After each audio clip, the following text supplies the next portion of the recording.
ఇక పీసీసీ అధ్యక్ష పదవికి సంబంధించి కాంగ్రెస్ ప్రభుత్వంలో కాంగ్రెస్ పార్టీలో ముఖ్యంగా ప్రధానంగా పెద్ద రేసే నడుస్తుందని చెప్పుకోవచ్చు. బీసీ సామాజిక వర్గంలో ఎవరిని తీసుకుంటారు లేదా ఇదివరకులాగే రెడ్డి సామాజిక వర్గానికి సంబంధించి ఎవరినైనా పీసీసీ అధ్యక్ష పదవి వరించే అవకాశాలు ఉన్నాయనే దానిపైన కాంగ్రెస్ పార్టీలు ఇప్పుడైతే ప్రధానంగా చర్చలు కొనసాగుతున్నాయి.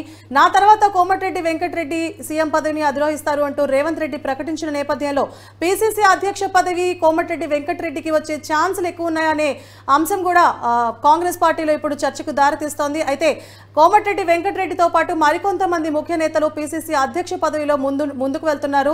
జగ్గారెడ్డి, అలాగే మధు యాష్కి గౌడ్, ఇంకా అద్దంకి దయాకర్ లాంటి ముఖ్య నేతలందరూ కూడా పీసీసీ అధ్యక్ష పదవి రేసులో ఉన్నారు. అయితే చూడాలి బీసీ సామాజిక వర్గానికి పెద్దపీట వేస్తారా లేదా ఇదివరకట్లాగే రెడ్డి సామాజిక వర్గాల్లో ఎవరైనా ముఖ్య నేతకి పీసీసీ అధ్యక్ష పదవి అందిస్తారా అనే అంశం పైన ఇప్పుడు కాంగ్రెస్ పార్టీలో ప్రధానంగా చర్చ కొనసాగుతోంది.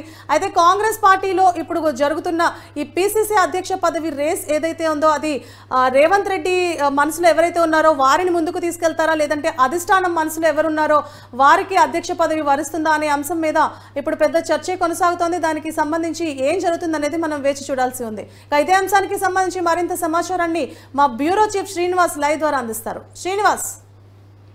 సువర్ణ, ఇక పీసీసీ పదవి అనేది ఇప్పుడు కాంగ్రెస్ పార్టీలో మరి ఒక కీలకంగా మారిన పదవిగా చెప్పుకోవచ్చు. ఎందుకంటే గతంలో పీసీసీగా ఉన్న మరి రేవంత్ రెడ్డి పార్టీని మరి తెలంగాణలో అధికారంలోకి తీసుకురావడానికి మరి తాను పూర్తి స్థాయిలో సమర్థంగా పనిచేశారు.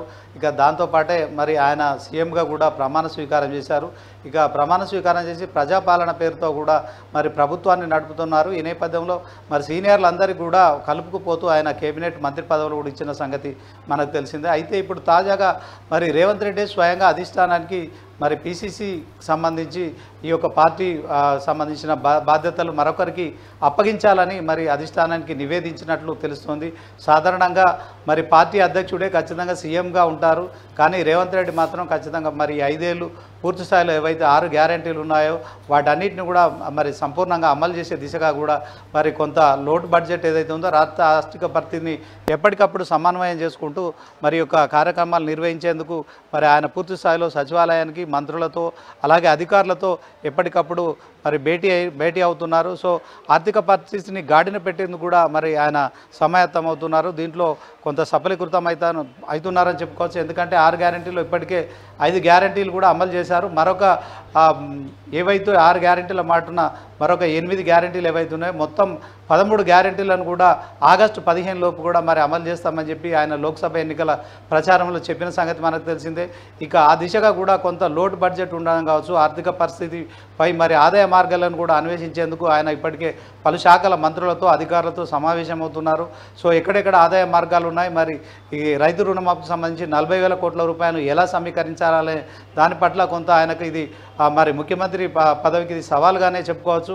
ఎందుకంటే ఇప్పటికే ప్రతిపక్షాలు సో 6 గ్యారెంటీలు ఎప్పుడు అమలు చేస్తారు, 100 రోజుల గడువు పెట్టారు, 100 రోజులు అయిపోయింది, ఇప్పుడు 6 నెలల సమయం కూడా దగ్గరికి వస్తుంది. ఈ నేపథ్యంలో మీరు ఖచ్చితంగా అమలు చేయాల్సిన ప్రతిపక్షాలు పట్టుబడుతున్న నేపథ్యంలో ఖచ్చితంగా మేము ఇచ్చిన 6 గ్యారెంటీలను అమలు చేస్తామని చెప్పి కూడా మంత్రులు, ముఖ్యమంత్రి, ఎమ్మెల్యేలు అంతా కూడా ప్రజలకు చెప్తున్నారు. లోక్సభ ఎన్నికల ప్రచారం కూడా నిర్వహించారు. ఇప్పుడు తాజాగా గ్రాడ్యుయేట్ ఎమ్మెల్సీ ఉప ఎన్నిక కూడా జరుగుతోంది. ఈ సందర్భంలో కూడా మరి మంత్రులంతా కూడా క్షేత్రస్థాయిలో పర్యటిస్తున్న నేపథ్యంలో వరంగల్, ఖమ్మం, అలాగే నల్గొండ మరి ఉమ్మడి జిల్లాలో ఈ పట్టభద్రులకు సంబంధించిన ఎన్నికల్లో కూడా మరి ప్రతి సభలో కూడా మరి ఇటు ప్రతిపక్షాలు ఎప్పుడు అమలు చేస్తాయని ప్రశ్నిస్తున్నారు. అలాగే మరి అధికార పక్షానికి సంబంధించిన మంత్రులు కూడా మరి ఆగస్టు 15 రోజు ఖచ్చితంగా అమలు చేస్తామని చెప్తున్న నేపథ్యంలో మరి ఆర్థిక లోటును మరి పూర్తి స్థాయిలో భర్తీ చేసుకోవడం కావచ్చు, ఈ పథకాల సంబంధించిన అమలుకు సంబంధించిన ఆర్థికపరమైన అంశాల విషయంలో మరి రేవంత్ రెడ్డి బిజీగా గడుపుతున్నారు. అలాగే మరొక వైపు బీజేపీకి సంబంధించిన మరి కిషన్ రెడ్డి కూడా మరి బీఆర్ఎస్ సంబంధించిన ఎమ్మెల్యేలు మా పార్టీలోకి వస్తారని చెప్పి చేసిన కామెంట్ను మరి నిన్న జగ్గారెడ్డి గాంధీ భవన్లో మీడియా సమావేశంలో కూడా మరి కిషన్ రెడ్డి వ్యాఖ్యలను సమర్థిస్తున్నామని చెప్పారు. గతంలో జగ్గారెడ్డి కూడా మరి బీఆర్ఎస్ పార్టీ నుంచి 25 మంది ఎమ్మెల్యేలు మా పార్టీలోకి వస్తారని చెప్పి కూడా ఆయన చెప్పడం జరిగింది. దీంతో చేరికల కమిటీ పదవి కూడా ఆయనకు అప్పగించారు. సో కొంత మరి ఈ విషయంలో 25 మంది ఎమ్మెల్యేల విషయంలో కావచ్చు, పార్టీ వ్యవహారాలు కావచ్చు, పార్టీలో చేరికల విషయం కావచ్చు, దీనికి సంబంధించి మరి పీసీసీ అధ్యక్ష పదవి మరొకరికి అప్పగించాలనే భావనతోనే మరి సీఎం రేవంత్ రెడ్డి పీసీసీ పగ్గాలు మరొక మరొకరికి అప్పగించాలని చెప్పి అధిష్టానానికి నివేదించిన నేపథ్యంలో ఇప్పుడు తాజాగా కాంగ్రెస్లో మరి పిసిసి పదవి ఎవరిని వరిస్తుందనేది మాత్రం చాలా ఆసక్తిని రేకిస్తోంది. దీంట్లో చాలామంది సీనియర్లతో పాటు మంత్రులు కూడా రేసులో ఉన్నట్టు తెలుస్తోంది. అయితే దీంట్లో మంత్రి పదవిలో ఉన్నవారికి పిసిసి పదవి ఇస్తారా లేక పార్టీ పదవుల్లో ఉన్నవారికి ఇస్తారా అనేది మాత్రం వేచి చూడాల్సి ఉంటుంది. సువర్ణ. శ్రీనివాస్, అయితే ఇప్పటికే బీసీ సామాజిక వర్గానికి సంబంధించి రిజర్వేషన్ల విషయంలో రేవంత్ రెడ్డి కొంచెం సంక్షోభం ఎదుర్కొంటున్నట్టు మనకు కనిపిస్తుంది. పంచాయతీ ఎన్నికలకు ముందే రిజర్వేషన్కి సంబంధించి బీసీలకు అన్యాయం జరగకుండా చూడాలంటూ కూడా బీసీ సంఘ నేతలు, పార్టీలో ఉన్న బీసీ సంఘ నేతలే ముందుకొచ్చి పోరాటం చేస్తున్న ఈ నేపథ్యంలో పిసిసి అధ్యక్ష పదవి బీసీ నేతకి ఎవరికైనా ఇచ్చి వారిని చల్లార్చే క్రమంలో ఆ బీసీ నేతకి ఎవరికైనా ఇచ్చే అవకాశాలు ఉన్నాయా, లేదా ఇదివరకులానే రెడ్డి సామాజిక వర్గానికి ఇచ్చే అవకాశాలు ఉన్నాయా? ఎప్పటి వరకు ఈ పిసిసి అధ్యక్ష పదవికి సంబంధించి తెరపడే అవకాశాలు ఉన్నాయి? ఖచ్చితంగా మరి పిసిసి అధ్యక్ష పదవి ఎప్పటి వరకు కేటాయిస్తారనేది ఖచ్చితమైన సమాచారం లేదు.